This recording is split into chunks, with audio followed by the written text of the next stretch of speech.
கடல். கடல்னாலே நம்மளுக்கு ஆச்சரியமும், மர்மமும் தான் ஞாபகம் வரும். ஏன்னா, நம்ம செவ்வாய் கிரகத்த ஆராய்ச்சி பண்ண அளவுக்கு கூட நம்ம கடல்ல நம்ம இதுவரைக்கும் ஆராய்ச்சி பண்ணதில்ல. இதுவரைக்கும் நம்ம கடல்ல ஆராய்ச்சி பண்ணதில, வித்தியாசமா நடந்த 5 விஷயத்த பத்தி தான் இன்னைக்கு நம்ம வீடியோல பார்க்க போறோம். அதுக்கு முன்னாடி ஞாபகம் வச்சுக்கங்க, நாங்க தான் அன்னோன் திங்ஸ். Venomous catfish. இயற்கை எந்த அளவுக்கு அழகா வச்சிருக்கோ, அந்த அளவு ஆபத்து வச்சிருக்கும். அதே மாரி தான் இந்த மீனும். இந்த மீன் எந்த அளவு பார்க்குறதுக்கு அழகா இருக்கோ, அதே அளவுக்கு ஆபத்தும் இருக்கும். இந்த மீனோட அழகுன்னு பார்த்தீங்கன்னா, இதோட தோற்றமும், இது கூட்டத்தோட செயல்படுற முறையும் தான். இப்போ ஆபத்தை பற்றி பார்ப்போம். இதோட ஆபத்துன்னு பார்த்தீங்கன்னா, இவங்க எல்லாத்துக்கிட்டையுமே தேள் மாதிரியான கொட்டக்கூடிய ஸ்ட்ரிங் இருக்கும். தன்னை தாக்க வர மற்ற விலங்குகளை விஷம் வாய்ந்த ஒரு பவர்ஃபுல் ஸ்ட்ரிங்கை வச்சு தாக்கும். டைவர்ஸ் ஃபஸ்ட்டு இந்த மீனை எங்கே கண்டுபிடிச்சிருக்காங்கன்னு பார்த்தீங்கன்னா, அதாவது இது மாதிரி கூட்டமாக செயல்படுறத ஜும்பலக் பே வேலி இந்த இடத்துல தான் டைவர்ஸ் இந்த மீன்க கூட்டமாகவும் வினோதமாகவும் செயல்படுறத கண்டுபிடிச்சிருக்காங்க. இந்த மீன்க ஏன் கூட்டமாகவும் இது மாதிரி வினோதமாக பண்ணுதுன்னு பார்த்தீங்கன்னா, தன்னை தாக்க வர ப்ரெடேட்டர்ஸ் கிட்டேருந்து தன்னை பாதுகாக்க தான் இது மாதிரி பண்ணுதுங்க. ஓ, யார் விரும்புவா இது மாதிரி விஷம் வாய்ந்த மீன்களுக்கு நடுவில் நீந்துறதுக்கு? கண்டிப்பாக நான் இல்லை.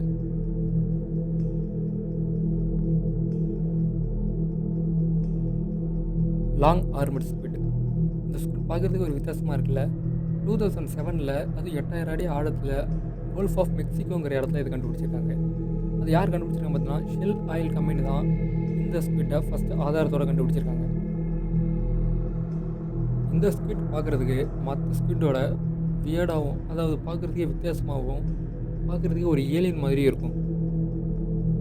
ஆக்சுவலாக இந்த ஸ்குவிட்டை ஃபஸ்ட் எப்போ கண்டுபிடிச்சிருக்காங்கன்னு பார்த்தீங்கன்னா, இந்த ஸ்குவிட்டை ஃபஸ்ட் எப்போ கண்டுபிடிச்சிருக்காங்க பார்த்தீங்கன்னா 1907 கண்டுபிடிச்சிருக்காங்க. அப்போ போதிய ஆதாரம், அதாவது ஃபோட்டோ வீடியோ அப்போ எடுக்க முடியலங்கிறதுக்காக இந்த ஸ்குவிட் இல்லைன்னு சொல்லியிருக்காங்க. பட் 2007 இது ஆதாரத்தோடு காட்டியிருக்காங்க. இது உண்மையிலே பார்க்க ஒரு ஏலியன் மாதிரி தான் இருக்குல்ல.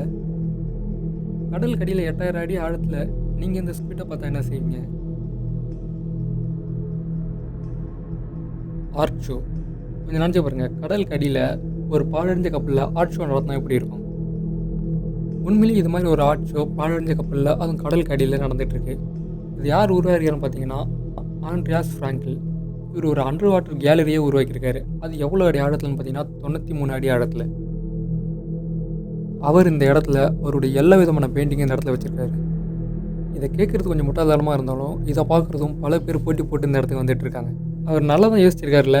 ஏன்னா எந்த ஒரு கலைஞனும் தன்னோட பெயிண்டிங்கை பார்த்து எல்லாருமே முழுகி போகணுன்னு தான் நினைப்பாங்க.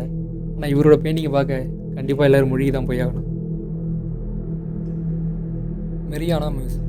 மெரியானா ட்ரென்ச் இந்த உலகத்தோட மிகவும் ஆழமான இடம். இந்த உலகத்தோட ஆழமான இடத்துல ஆபத்து மட்டும் இல்லை, பல அற்புதமும் இருக்குது. ஏன்னா இன்னி வரைக்குமே மனுஷனால் கண்டுபிடிக்க முடியாத பல உயிரினங்கள் இனிமேல் இந்த மெரியானா ட்ரென்ச்சில் வாழ்ந்துட்டு தான் இருக்குது. ஏன் மெக்லேடானே இருக்கலான்னு சொல்கிறாங்க. ஏன் நம்ம செவ்வாய்க்கிரகத்தில் கூட உயிரினங்கள் இருக்கா இல்லையாங்கிறதுக்கு ஒரு முடிவுக்கு வந்துடலாம். பட் இந்த மெரியானா ட்ரென்ச்சில் எத்தனை விதமான உயிரினங்கள் வாழுது அப்படிங்கிறதுக்கே நம்மளுக்கு தெரியாத ஒரு பதில்.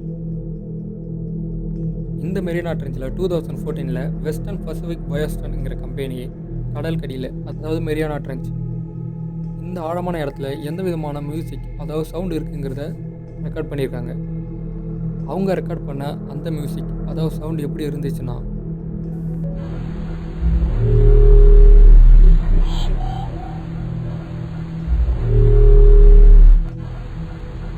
ஓ, இது என்ன சவுண்டு? கவலைப்படாதீங்க, நம்மளாம் இதை பற்றி யோசிக்க வேணாம். சயின்டிஸ்ட் என்ன சொல்கிறாங்கன்னு பார்ப்போம்.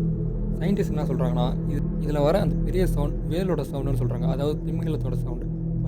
பட் அதில் வர டீப்பான சவுண்டு என்ன சவுண்டுன்னு இன்னி வரைக்குமே சயின்டிஸ்ட்டும் தலையை பிச்சுக்கிட்டு தான் நிற்கிறாங்க. சில பேர் இந்த மியூசிக், அதாவது சவுண்டை பற்றி என்ன சொல்கிறாங்கன்னு பார்த்தீங்கன்னா, ஏலியன்ஸ் தான் நம்மளை கடல் கடியிலேருந்து வேவு பார்க்குறாங்க அப்படின்னு சில பேர் சொல்கிறாங்க.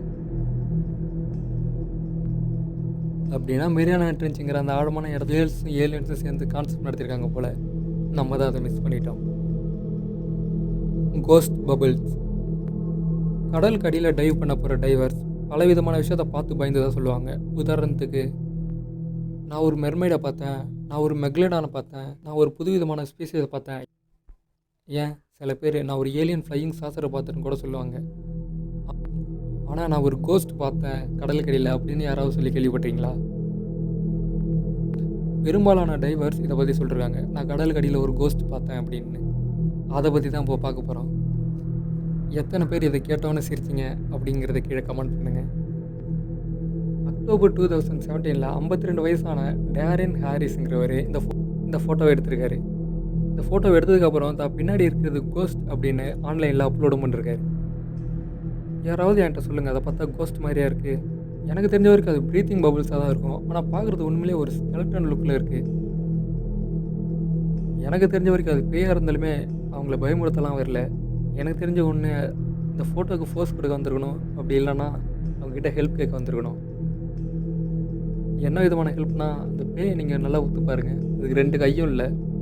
அவங்ககிட்ட உதவி கட்டி எப்படியாவது மேலே போயிடலான்னு நினச்சிருக்கணும் போல். இந்த பேயை பார்த்தா உண்மையிலே பாவமாக தான் இருக்குல்ல. டீப் சீ ஃபிஷர்மேன். டீப் சீல நம்மளுக்கு தெரியாத, நம்மளுக்கு தெரிஞ்ச பல விதமான உயிரினங்கள் இருக்குது. அவங்க எல்லாத்தையும் நம்ம பிடிச்சிருக்குமான்னு கேட்டால் நம்மளுக்கு ஒழுங்கான பதில் தெரியாது. ரோமன் ஃபெட்ரஸ்டோ. டீப் சீயை பற்றி பேசிட்டு இவரை பற்றி பேசலன்னா எப்படி? ரோமன் ஃபெட்ரஸ்டோங்கிற இவர் பலவிதமான டீப் சீ கிரேச்சரை பிடிச்சிருக்காரு. இவர் ஒரு ஃபிஷர்மேன் தான். இவர் பிடிக்கிற ஸ்பீசஸ் எல்லாமே எந்த இடத்துல இருக்குன்னு பார்த்தீங்கன்னா, கடலோர ஆழத்தில் ட்வின்லைட் ஜோனில் இருக்கும். ட்வின்லைட் ஜோன்னா வேறு ஒன்றும் இல்லை, சூரிய வெளிச்சம் முடிஞ்சு இருள ஆரம்பிக்கிற இடம் தான் ட்வின்லைட் ஜோன். அந்த இடத்துல தான் இவர் பெரும்பாலான ஸ்பீசஸ் பிடிச்சிருக்காரு. இவர் அந்த ஸ்பீசஸ்லாம் பிடிச்சி தன்னோட இன்ஸ்டாகிராம் அக்கௌண்ட்டில் போஸ்ட் பண்ணுவார். அந்த போஸ்ட்டை பார்த்துட்டு இவரோட ஃபாலோவர்ஸ் எல்லாருமே என்ன கேட்பாங்கன்னா, வாட் இஸ் திஸ் அப்படிங்கிற அந்த சென்டென்ஸ் இவரோட கமெண்ட் செக்ஷன் ஃபுல்லாக இறஞ்சி கிடக்கும். இதை போஸ்ட் பண்ணி இவருக்கு கிட்டத்தட்ட 600,000 ஃபாலோவர்ஸ் இருக்காங்க. முடிஞ்சால் நீங்களும் போய் செக் பண்ணி பாருங்கள். எனக்கு ஒரு கேள்வி, இந்த ஸ்பீச்சஸ்லாம் பிடிச்சவர் எந்த மார்க்கெட்டில் இருப்பார்? அப்படியே விற்கும் போது எவனாவது இந்த பேரம் பேசினா என்ன செய்வார்? வேற என்ன, புது ஸ்பீச்சஸ் எடுத்து வேட்டிக்குள்ள விட்டுருவார்.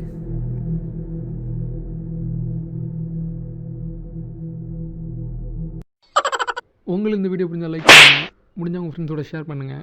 அப்புறம் உங்களுக்கு ஏதாச்சும் அந்த வீடியோ பற்றி ஏதாச்சும் கருத்து இருந்தால் கீழே கமெண்ட் பண்ணுங்கள். அப்புறம் சப்ஸ்கிரா உங்களுக்காவது தெரியுமா? அதான் அதை பண்ணிவிடுங்க. அப்புறம் அந்த பெல்லையும்.